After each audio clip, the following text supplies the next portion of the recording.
सीखते जाना है, अपने एम्बिशन तक पहुंच जाएगा, एंड नहीं तो मरो फिर। समझ आ रहा है? तो बातें एकदम क्लियर होनी चाहिए क्योंकि अब आप बच्चे नहीं रहे। समझ में आ गया नहीं? बच्चे किसको बोलेंगे? जो मान लो सामने कुछ दिख गया तो उठा के पहले मुंह में डाल लेता हूं। आप ऐसा करते क्या? नहीं बोले कोई जा रहा रास्ते पे गोबर का पोटा है, चमचे से मस्त खा रहा, खा रहे क्या? नहीं खा रहे। क्यों? क्योंकि दिमाग है सर हमारे पास, वी आर इंटेलिजेंट पीपल्स। खाते नहीं तो अबे इंटेलिजेंस फिर तेरा पढ़ाई के टाइम पे कहां जाता? भैंसा चराने। तो देखो ये क्यों नहीं समझ में आता, साला ये 2 साल में नहीं पढ़ूंगा तो आगे तो गोबर भी खाने नहीं मिलेगा फिर।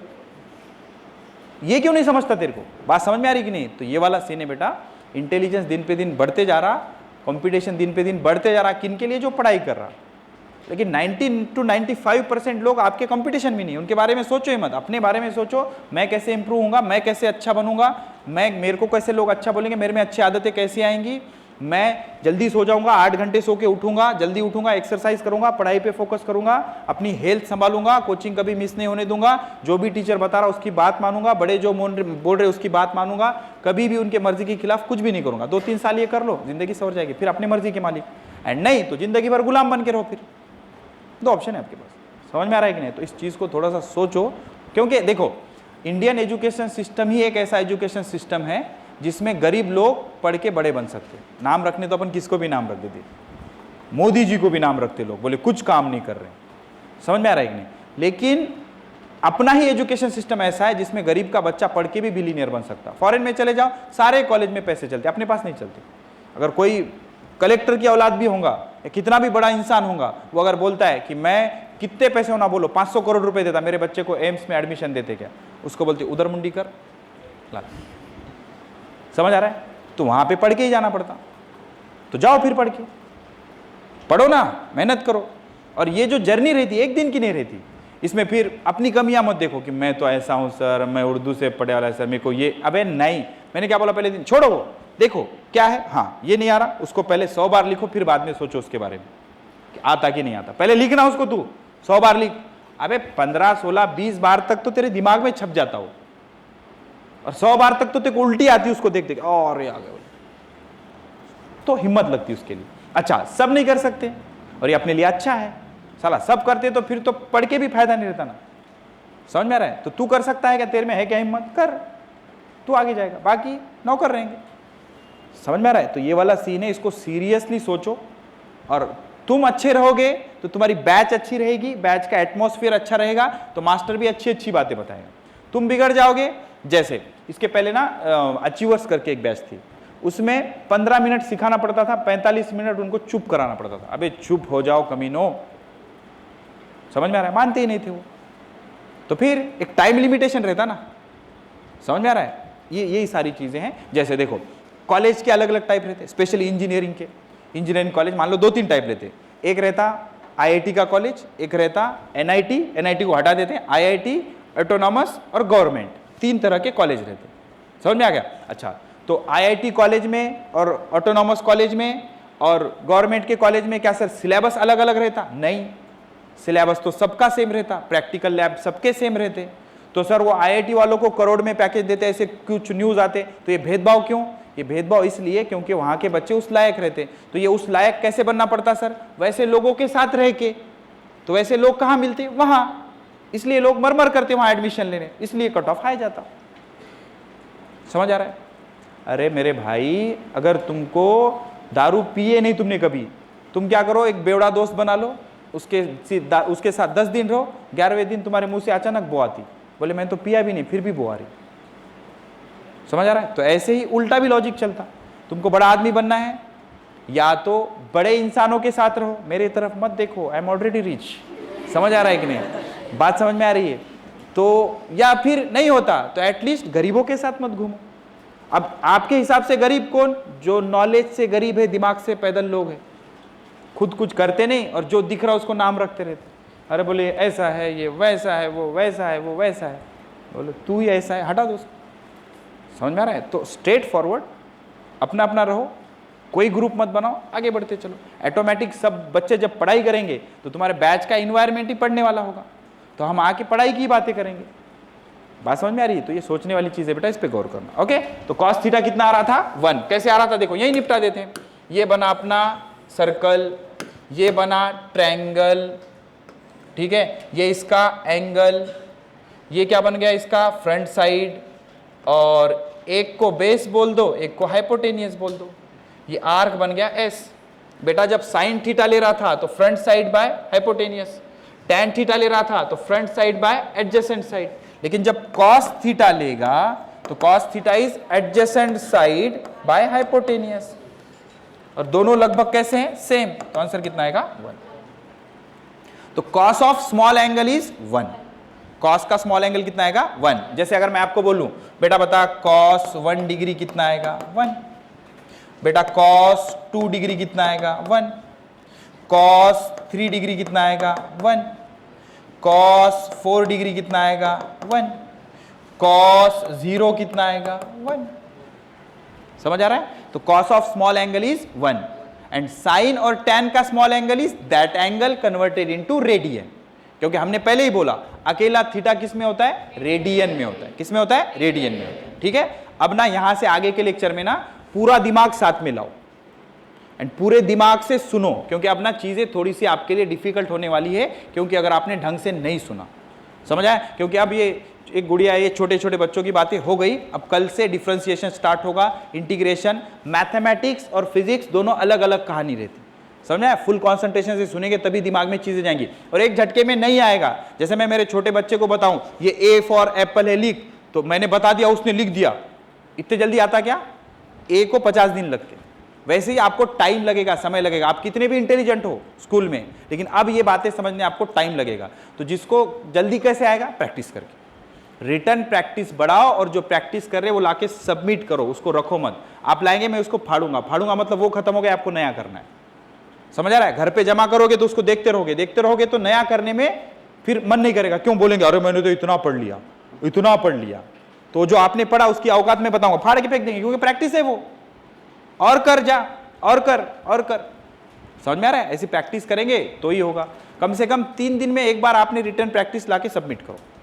ठीक है, मैं यहां से आगे वाले बैच को कुछ कंपलसरी नहीं करने वाला हूं, क्योंकि हो क्या रहा है, कंपलसरी करने के बाद मेरा दिमाग खराब हो रहा है। मेरे को ऐसे लग रहा है तू मान क्यों ना रहा, समझ में? तो मेरी तबीयत खराब हो रही फिर ज्यादा पर्सनली लेके, क्योंकि हम कितना भी चाहे, हम रूरल बैकग्राउंड से आए हुए हैं। हमको अगर आप बोल रहे हो प्रोफेशनल होके पढ़ाओ, तुम तुम्हारा पढ़ाओ, हम हमारा देखते, ये होता नहीं। वो बड़े कोचिंगों में होता। समझ में आ रहा है? तुम पढ़ा के जाओ, हमारा मर्जी नहीं, हमसे ऐसा होता नहीं। पढ़ना ही पड़ता तो हम सारी चीज़ें आपको बताते चले, क्योंकि हम भी बेटा तुम्हारे जैसे ही गरीब थे कुछ दिनों पर। समझ में आ रहा है? हम भी ऐसी जद्दोजहद से पढ़े, और हमको हमारे जैसे मास्टर मिल जाते तो और कहीं नए जगह होते, चांद पे जाके कोचिंग ले रहे होते। समझ में आ रहा है कि नहीं? तो फ़ायदा उठाओ और मेहनत करो, और जो भी मेहनत करो पेजेस लाके सबमिट करो। ये मत सोचो कि मेरे अंदर कमियां क्या हैं। आपका काम सिर्फ यही है, जो लेक्चर में पढ़ाया जा रहा है, चाहे फिजिक्स, केमिस्ट्री, बायो, किसका भी हो, देखो, पढ़ो, घिसो, किसी की बात मत मानो, पढ़ो उसको 2 बार, 5 बार, 10 बार, लिखते रहो, लिखते रहो, लिखते रहो। सोचो ही मत इससे क्या हो रहा है, कम स्कोर आएगा, ज़्यादा स्कोर आएगा, कुछ नहीं करना है, बस घिसते रहना है उसको। समझ में आ रहा है? ऐसे करके प्रोसीड करेंगे तो डेफिनेटली धीरे धीरे इंप्रूवमेंट होगा, और धीरे धीरे जो इंप्रूवमेंट होगा वही टिकेगा। सडन इंप्रूवमेंट सडन बैकलॉग में भी आ जाएगा। समझ में आ रहा है? ये कॉपी करो फास्ट।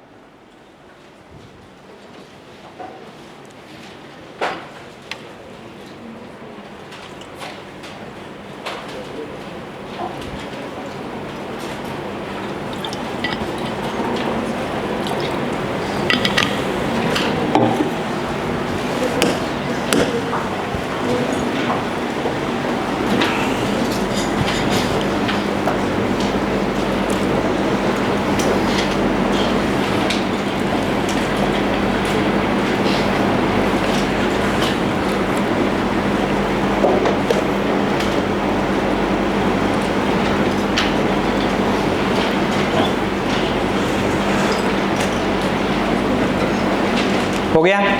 तो स्मॉल एंगल अप्रोक्सीमेशन क्या बोलता? Sine theta approximately theta, tan theta approximately theta, लेकिन कॉस थीटा कितना आ जाएगा 1। ठीक है, चलो ये 3 निपटा दो, फिर आगे बढ़ते। ये पूरा लिख लिया ना आपने ढंग से, ये वाला सब? ओके, ये निपटाओ जल्दी जल्दी। चलो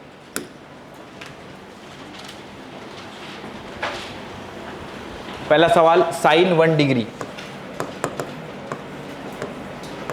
साइन 1 डिग्री क्या आएगा 1 degree converted into radian, radian में करना है तो ऊपर पाई नीचे 180, तो final result will be pi by 180 radian. दूसरा tan 2 डिग्री, tan से भी कोई दिक्कत नहीं अपने को, आंसर आएगा 2 डिग्री कन्वर्टेड इनटू रेडियन, तो कितना आएगा ये पाई बाय 90। एंड बेटा पाई की वैल्यू क्या रखना पड़ेगा 3.14, 3.14 क्योंकि पाई की रेडियन वाली वैल्यू क्या होती है 3.14 और डिग्री वाली वैल्यू क्या होती है 180। Pi has two values, 1 radian and 1 degree, तो वो जो 22/7 लिखते हैं ना वो रेडियन वाली वैल्यू है और 180 जो लिखते वो डिग्री वाली वैल्यू है। अच्छा कॉस को क्या करेंगे, cos 1 degree is equal to 1 degree into pi by 180, सही है। तो फाइनल रिजल्ट क्या आ जाएगा पाई बाय 180, ये गलत है क्योंकि अभी अभी सिखाया cos of 1 degree is 1, cos of 2 degree is also 1, 1 degree ने 1 रेडियन आएगा ये, ठीक है ना। तो cos के स्मॉल एंगल की वैल्यू हमेशा कितनी होगी 1।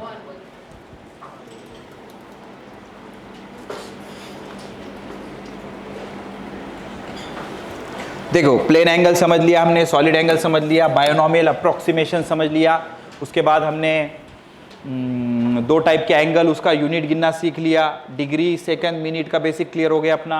उसके बाद कन्वर्जन भी सीख लिया हमने, डिग्री टू रेडियन कैसे करना है, रेडियन टू डिग्री कैसे करना है और स्मॉल एंगल को कन्वर्ट कैसे करना है ये भी सीख लिया, ठीक है। चलो आगे बढ़ते हैं, फटाफट से हमको स्लोप की तरफ जाना है, आज तो शुरू होगा नहीं वो, तो आज और एक नई चीज़ मैं आपको समझा देता हूँ। लिखो, स्मॉल एंगल वाला हो गया, हाँ चलो ठीक है।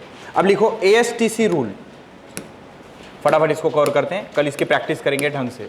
ASTC रूल वो मैथमेटिकल टूल वाली जो अपनी प्लेलिस्ट है उसमें से डेरिवेटिव के लेक्चर देख लेना, 2 लेक्चर नहीं मिल रहे तो मेरे को मैसेज डालो, मैं लिंक डाल दूंगा, कोई टेंशन नहीं, लेकिन पहले ढूंढो जाके देख लो।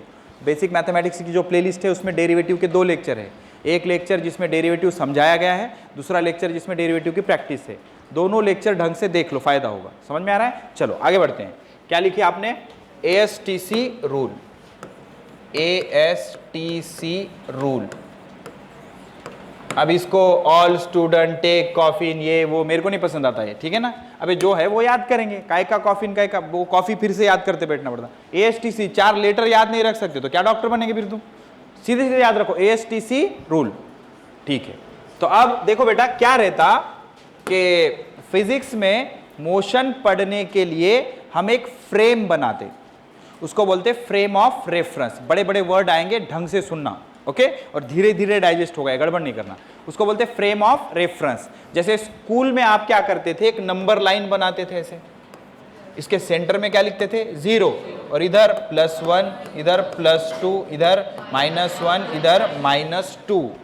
तो इसको क्या बोलेंगे 1D फ्रेम ऑफ रेफरेंस, बस नाम बदला उसका, फ्रेम ऑफ रेफरेंस, ठीक है, 1D फ्रेम ऑफ रेफरेंस, ठीक है। जैसे बेटी की शादी हो गई तो बेटी क्या बन जाती बहू, लेकिन रहती तो वही ना, तो ये भी वैसे ही है, एक नंबर लाइन है जो हम बचपन में बनाते थे 7th 8th 4th में जो भी है, तो उसको क्या बोलेंगे 1D frame of reference. Frame of reference मतलब जिसमें मोशन हो रही, आगे पढ़ेंगे मोशन, तो अगर मोशन एक पाथ पे हो रही तो उसके लिए ये बनाना पड़ेगा, क्योंकि अगर मैं मोशन पढ़ना चाहूं तो मैं बोल रहा हूं कि मैं अकोला से नांदेड़ गया, तो फिर आप क्या बोलेंगे सर आपको टाइम कितना लगा, मैं बोलूँगा 4 घंटे लगे। फिर आप बोलेंगे सर आप 2 घंटे के बाद कहाँ थे, तो मैं बोलूँगा 2 घंटे के बाद मैं वाशिंग पे था। तो वैसे यहाँ पे नाम क्या रखेंगे, ये पॉइंट, मतलब मान लो मैं यहाँ से निकला, यहाँ पे क्या है अकोला, तो अकोला का नाम 0, यहाँ पे क्या है नांदेड़, नांदेड़ का नाम 2, तो मैं कहाँ से निकला 0 से, तो 4 घंटे में कहाँ पहुँचा 2 पे, तो 2 घंटे में कहाँ पहुँचूंगा 1 पे। तो जैसे डेली लाइफ में हमने चीज़ों का नाम रखा है, वैसे इन्होंने भी इसका नाम रखा है 0 +1 +2 -1 -1। मतलब मान लो नागपुर जाना है तो मैं इधर जाऊंगा क्या, नहीं मैं इधर जाऊंगा, तो वैसे नागपुर जाना है तो पीछे जाओ और नांदेड़ जाना है तो आगे जाओ। इस लॉजिक के हिसाब से क्या बनाया गया 1D frame of reference, frame of reference, बोलो इसको 1D फ्रेम ऑफ रेफरेंस। तो फ्रेम ऑफ रेफरेंस एक वजनदार नाम रखा गया उसका, मतलब ऐसा कोई रॉकेट साइंस है क्या, नहीं। फ्रेम ऑफ रेफरेंस मतलब जिस पे मोशन हो रही, जिस पे मोशन हो रही, तो ये क्या है 1D frame of reference, 1D frame of reference. लेकिन ऐसे भी तो हो सकता है सर कि मान लो आपको जाना है यवतमाल, तो यवतमाल जाना है तो सीधे ही आएगा, इसकी कोई गारंटी नहीं, क्योंकि सीधे ही जाएंगे तो बीच में रोड ही नहीं है, तो आपको इधर जाके इधर जाना पड़ सकता है, एक तरफ जाके दूसरी तरफ रास्ता मुड़ भी सकता है, तो उसको बोलेंगे 2D मोशन। उसको क्या बोलेंगे? 2D motion. तो जब डायरेक्शन चेंज हो जाती ना तो उसको क्या बोलेंगे? 2D motion. तो बेटा 2D मोशन के लिए ये लोग बनाते 2 एक्सिस, समझना, 2 एक्सिस बनाते, ठीक है, ये ऐसे करके। अब हमें आदत है, एक को क्या बोलते हैं अपन? एक्स एक्सिस, एक को क्या बोलते हैं? वाई एक्सिस, एक्स एक्सिस और वाई एक्सिस। लेकिन हम ना बेटा इसको डायरेक्शन में खेलेंगे, वेस्ट ईस्ट नॉर्थ साउथ में। तो हमेशा याद रखो ये वेस्ट होता है W, ये होता है ईस्ट, ओके, WE ये होता है नॉर्थ और ये साउथ, रजनीकांत, ठीक है। तो WENS, ओके। तो 2 एक्सिस ने मिला के जो जगह है अपने पास उसके 4 हिस्से कर दिए।